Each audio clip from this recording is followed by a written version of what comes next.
하나님의 임재 연습. 이런 질문을 던져보세요. 나는 어느 때에 하나님을 아주 가까이 느끼는가?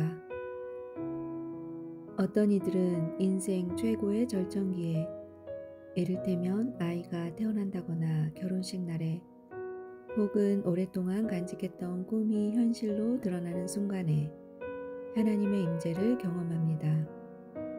반면에 또 어떤 이들은 삶이 가장 힘든 때에, 예를 들어 사랑하는 가족이 죽었다든지, 자신이 불치병에 걸렸다든지, 실직을 했다든지 하는 순간에 하나님을 가까이 느끼기도 합니다. 삶이 최고로 좋을 때와 최악으로 나쁠 때야말로 대다수 사람들이 하나님의 임재를 가장 쉽게 체험하는 때입니다. 하지만 이도 저도 아닌 때에는 우리를 포함한 많은 사람들이 하나님을 발견하기가 무척 어렵습니다. 우리들 대부분이 그렇듯 고되고 단조로운 일상은 우리를 지치게 하고 녹초로 만듭니다. 매일 똑같이 되풀이되는 일상의 업무들과 끝도 없이 돌고 도는 쳇바퀴 속에서 대부분의 시간을 보내는 동안에는 좀채 하나님을 떠올리지 못하는 것이 그리스도인이라는 우리의 현실입니다. 그렇습니다. 우리의 큰 문제는 바로 이것입니다. 다른 날과 크게 다를 바 없는 여느 날, 별다른 아무 일도 일어나지 않을 듯 싶은 보통날, 하나님은 어디 계십니까? 일상의 단조로움 속에서 하나님은 어디에 계실까요? 17세기의 프랑스 사람, 주방에서 하나님의 임재를 연습하는 법을 깨우쳤던 로렌스 형제의 사려 깊은 인생 체험 속에서 우리는 이 질문에 대해 부분적으로나마 대답을 찾을 수 있습니다.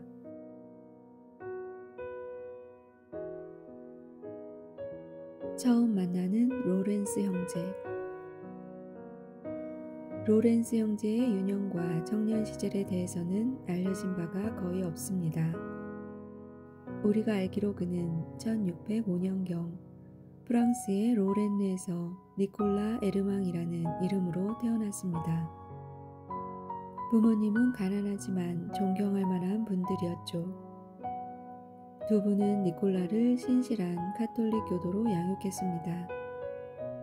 대부분의 유럽 국가들이 그렇듯 당시 프랑스는 16세기 프로테스탄트 종교개혁으로 인해 심각한 갈등을 겪고 있었습니다. 위그노라 불리던 프랑스 프로테스탄트들은 1530년대 이후 급속하게 성장했고, 가톨릭 교도였던 프랑스 왕실은 이들에게 위협을 느껴 강경한 조치를 취하지 않을 수 없었습니다. 곧 프로테스탄트들을 향한 핍박이 시작되었고, 이후 프랑스 가톨릭 교도와 위그노 사이에는 오랫동안 피를 흘리는 무력 충돌이 계속됐습니다. 평화라고 해야 두 적대 세력 간의 불안한 휴전만이 잠시 동안 조성될 수 있을 뿐이었습니다. 니콜라 에르망은 가톨릭 교도였기 때문에 이런 종교적 핍박을 직접 겪지는 않았습니다. 하지만 그는 신앙 양심에 충실했기에 현실을 그저 외면하고 살지는 않았습니다. 니콜라는 30년 전쟁이 일어났을 때 군에 입대해 전투에 참가했습니다. 하지만 그는 로렌느 근방에서 벌어진 격렬한 전투에서 심각한 부상을 입었습니다. 신체의 일부는 불구가 되었고 느리고도 고통스러운 회복의 과정을 겪어야 했습니다. 그 이후 그는 회계원인 피에베르시의 심부름꾼으로 들어가 일을 배웠습니다. 니콜라는 당시의 자신에 대해 모든 걸 다 엉망으로 만드는 심각한 얼치기였다고 말합니다. 그럼에도 불구하고 피에베르시 밑에 있는 동안 그는 하나님과의 관계에 새로운 전환기를 맞이합니다. 18살이 되던 1623년에 니콜라는 겨울에 나무가 잎을 떨구는 것을 보면서 그리고 짧은 시간 안에 나뭇잎이 다시 나고 그 후엔 꽃이 피고 열매가 맺힐 것을 생각하면서 하나님의 섭리와 능력에 대해 강렬한 체험을 했다고 고백합니다. 하나님의 주권과 능력에 대한 이런 개인적인 체험은 그가 세상의 번잡함에서 벗어나 하나님께 대한 큰 사랑으로 불붙게 했으며 이 사랑의 체험은 그 후로도 그를 결코 떠나지 않았습니다.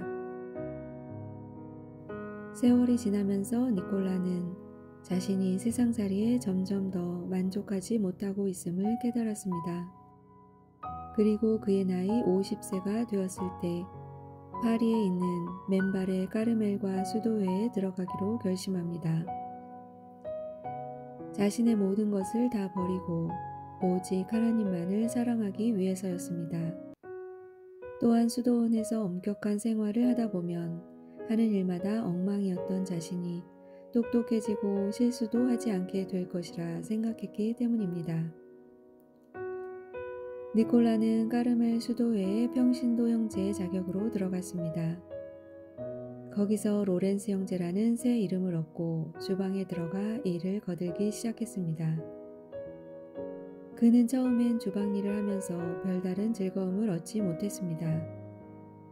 그는 단지 그 일을 자신의 부족함을 메우기 위한 고행으로 받아들였습니다. 하나님께서 자신을 고쳐 세우시기 위해 이곳에 부르셨다는 정도로 말입니다. 한동안은 그렇게만 살았습니다. 그러나 어느 때부터 그 일은 그에게 새로운 의미로 다가오기 시작했습니다. 사람들에게 환영받지 못하는 가장 힘들고 비천한 일이 전혀 다른 차원에서 이해되기 시작했습니다. 그가 모든 일을 하나님께 대한 사랑에 근거하여 행하기로 의식적으로 결단한 뒤부터 말입니다. 그는 하나님 사랑을 위해서라면 땅에서 지푸라기 하나를 집어들 수 있다는 것에도 즐거웠습니다. 사람들은 수도원 한 구석에서 허접한 주방일이나 하고 있던 평신도 형제에게 무슨 일이 일어났다는 것을 알아차렸습니다. 그들이 그것에 대해 묻자 그는 생활의 사소한 의무들을 행하는 중에 하나님의 임재를 연습하는 것에 대해 이야기해 주었습니다. 거기엔 어떤 비결 같은 것도 없고 신비로운 것도 없다고 했습니다. 자기 일을 하면서 하나님을 기억하기만 하면 된다고 말입니다.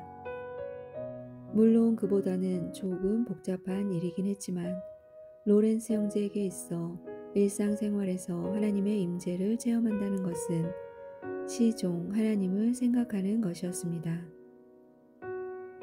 세월이 흐르면서 로렌스 형제는 삶을 통해 엄청나게 중요한 것을 발견했다는 사실을 알았습니다. 자신에게 뭔가가 있다고 자랑하지는 않았지만 그는 자기가 깨달은 것을 다른 이들과 함께 나누려고 애썼습니다. 까르멜파의 동료 수도사들은 하나님의 임재 연습에 대해 그와 이야기 나눴고 수도원 밖의 사람들도 마찬가지였습니다. 종교 지도자들까지 그에게 찾아와 조언을 구할 정도였습니다. 또 어떤 이들은 영적인 문제에 대해 서신으로 그와 상담했습니다. 그는 주방에서 배운 하나님과의 친밀한 사귐을 80대 중반의 나이로 파리에서 세상을 떠날 때까지 실천했습니다.